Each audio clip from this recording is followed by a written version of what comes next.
যে মুহূর্তে এই ভিডিওটা করছি সেই সময় পাকিস্তান 97 রানে 5 উইকেট 14 ওভার 134 করতে হবে। একটা সময় 12 রানে পাকিস্তান চারটে উইকেট হারিয়ে ফেলে এবং টোটাল তার দাবি এই পুরো কৃতিত্বটা হাজারাঙ্গার। এবং হাজারাঙ্গা আজকে যে অ্যাটিটিউড দেখিয়ে বলটা করলেন, এই যে দারুণ দারুণ। তবে বাংলাদেশি আমার ফ্যান্সরা কি চাইছেন? নিশ্চয়ই চাইছেন পাকিস্তান জিতে যাক। না, চাইছেন না। কেন চাইছেন না? পাকিস্তান যদি আজকে হেরে যায়, শ্রীলঙ্কা যদি জিতে যায়, তাহলে বাংলাদেশের কিন্তু সুবিধা হবে, কারণ ভারতের সঙ্গে পাকিস্তান হেরে গেছে। ফলে পরপর দুটো হারলে একটা টিম তো অলরেডি। কিন্তু আমি ভেতরে ভেতরে চাইছি আজকে যদি শ্রীলঙ্কা হেরে যায়, পাকিস্তান জিতে যায়, তাহলে কি তারা ফাইনালে যেতে পারবে? ভারতের সঙ্গে খেলে বদলা নিতে পারবে? আমরা চাই আমাদের ভারতের সামনে বারবার করে পাকিস্তান পড়ুক। কেন পড়ুক? তার কারণটা এটাই যে বারবার পাকিস্তানকে হারিয়ে ওদের ঘুম নষ্ট করে দেওয়া। কিন্তু মনের এই জায়গাটা একদম এরকম, এই জায়গাটা একটা সুপ্ত বাসনা রয়েছে। বলবো, শুনলে আপনি হয়তো কি মন্তব্য করবেন আমি জানি না। একবার অন্তত বাংলাদেশ ফাইনালে উঠুক এশিয়া কাপে এবং ভারতের সামনে পড়ুক। কিন্তু আগামী দুদিন, আজকের খেলাটা শেষ হতে না হতে 102 হয়ে গেল, 14.2। সেই জায়গা থেকে যা বুঝতে পারছি 134 রান পাকিস্তান তুলে নেবে। তাই বাংলাদেশের জন্য সুখবর থাকলো না। কিন্তু আগামী কাল এবং পরশু বাংলাদেশের জন্য একেবারে মরণ বাচন দিন। ভারতের সামনে কেউ কেউ আবার বলছেন ভারতের সামনে পূর্ণ শক্তি নিয়ে বাংলাদেশ আসবে না। কেন আসবে না? আমার মনে হয় কালকে সাকিবকে দরকার। কারণ এর আগে 2022 সালে সাকিবের ওপেনিং, সেই সময় কিন্তু বিরাট কোহলি উইকেট পেয়ে সূর্যকুমারের উইকেট একই ওভারে নিয়েছিলেন। ফলে ভারতের বিরুদ্ধে তার বলটা দরকার। যদি 3জন ফাস্ট বোলার হয় তবুও আমার মনে হয় বাংলাদেশ সাকিবকে চুজ করা উচিত।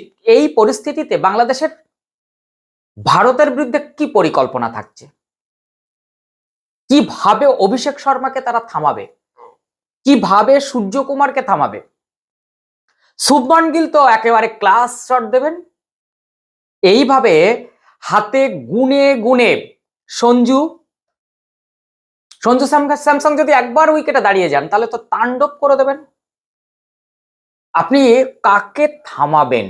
হার্দিক পান্ডিয়া, অক্ষর প্যাটেল, একদম ক্লাস ব্যাটিং লাইন আপ। তার মধ্যে দিয়ে আমি বলবো অবশ্যই কালকে ওপেনিং জুটি ভারত যাতে বেশি দূর না দৌড়াতে পারে, এটাই তো বাংলাদেশের প্রথম লক্ষ্য থাকবে। আচ্ছা, আপনি বলুন, কালকে ভারত বাংলাদেশ যখন টস করতে যাবে, যদি বাংলাদেশ টসে জিতে যায়, ভারতকে কি ব্যাট করতে পাঠাবে, না বাংলাদেশ আগে ব্যাট করে নেবে? বাংলাদেশ ফিল্ডিং না ব্যাটিং? আমার মনে হয় বাংলাদেশ কিন্তু প্রথমে ব্যাট করে নেবে, নিয়ে 200 রানের একটা টার্গেট যাতে দিতে পারে। অল আউট খেলতে হবে। বাংলাদেশের লাস্ট ম্যাচ যে অকুতোভয় দেখেছি, এই দমটা দেখাতে হবে ভারতের সঙ্গে। না হলে কিন্তু ভারত এমন একটা টিম, এটা 90-এর পরে 2005, 7, 10 পর্যন্ত অস্ট্রেলিয়া যে ফর্মে ছিল, অকুতোভয়, স্টিভ ও থেকে শুরু করে পন্টিং, এদের ক্যাপ্টেন্সিতে যে অস্ট্রেলিয়া, হেডেন একের পর এক তুলে যেতেন, মার্কো, স্টিভ ও, আমি কাকে ছেড়ে কাকে বলবো? সেই জায়গাটা কিন্তু পুরোপুরি এখন ভারতের দখলে। ভারতে অল আউট করা ভারতকে সম্ভবপর নয়। 8জন ব্যাটসম্যান, আবার 7জন প্রপার বোলার, 4জন টপ অলরাউন্ডার হয়ে যাচ্ছে। এই জায়গা থেকে কালকে প্রথম লক্ষ্য থাকবে, যদি টসে জিতে যায় বাংলাদেশ, তারা যদি বাই চান্স ভারতকে ব্যাটিং করতে আমন্ত্রণ জানায়, তাহলে একটা ভুল হবে। যদি বাংলাদেশ আগে ব্যাট করে, এবং করতে হবে, টসে জিতলে করতে হবে, করে 200-র কাছাকাছি রানের একটা টার্গেট নিতে হবে।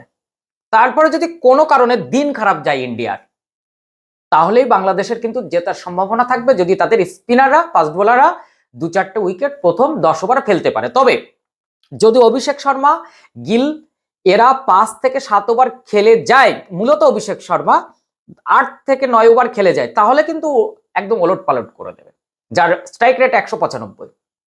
এই জায়গা থেকে আজকের এই খেলাটা দেখতে দেখতে আমার মনে হলো কোথাও না কোথাও আজকে পাকিস্তান যদি হেরে যেত, শ্রীলঙ্কা যদি জিততে পারত, তাহলে আমার মনে হয় বাংলাদেশের জন্য অনেক ভালো হতে পারত। কিন্তু আজকে সেটা হচ্ছে না, কারণ 104 হয়ে গেছে 5 উইকেটে, 14 ওভার হয়েছে। সেই জায়গা থেকে আমার মনে হয় শ্রীলঙ্কা এই রানটাকে আটকে রাখতে পারছে না। আপনার কি অভিমত? আমি এর পরের ভিডিওতে আসবো ভারত বনাম বাংলাদেশের শক্তি, কার কোন ফ্যাক্টটা কাজ করবে, বাংলাদেশের টপ 11 ঠিক কেমন হওয়া উচিত। দেখুন, আমি ভারতের প্রত্যেকটা ব্যাটসম্যান বোলারদের, অলরাউন্ডারদের পজিটিভ দিক নেগেটিভ দিকগুলো আমরা ভালো করে জানি। তাই আমরা যে একাদশ বাংলাদেশের জন্য বলবো, সেই একাদশ যদি বাংলাদেশ সিলেক্ট করে তাহলে একটা লড়াই হতে পারে, না হলে কিন্তু ভারতের সঙ্গে কোনো লড়াই হবে না, আপনি যতই দম ধরে থাকুন না কেন।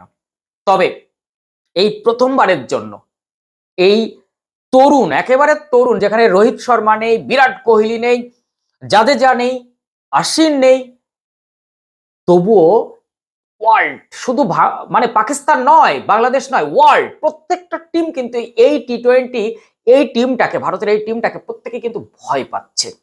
ভয় পাওয়ার প্রথম কারণটাই হচ্ছে ভারতের ব্যাটিং লাইন আপ। সেই সঙ্গে সঙ্গে 3 জন স্পিনারকে কি করে সামলাবে। তবে সবার আগে এইটা মাথায় রাখতে হবে যে কুলদীপ যাদব আসা মানেই ওভারে 2টো করে গুগলি থাকবে, একটা ফেসে যেতে হবে, এবং সেটা এলবিডব্লিউ নয়, বোল্ট, এই জায়গাটা।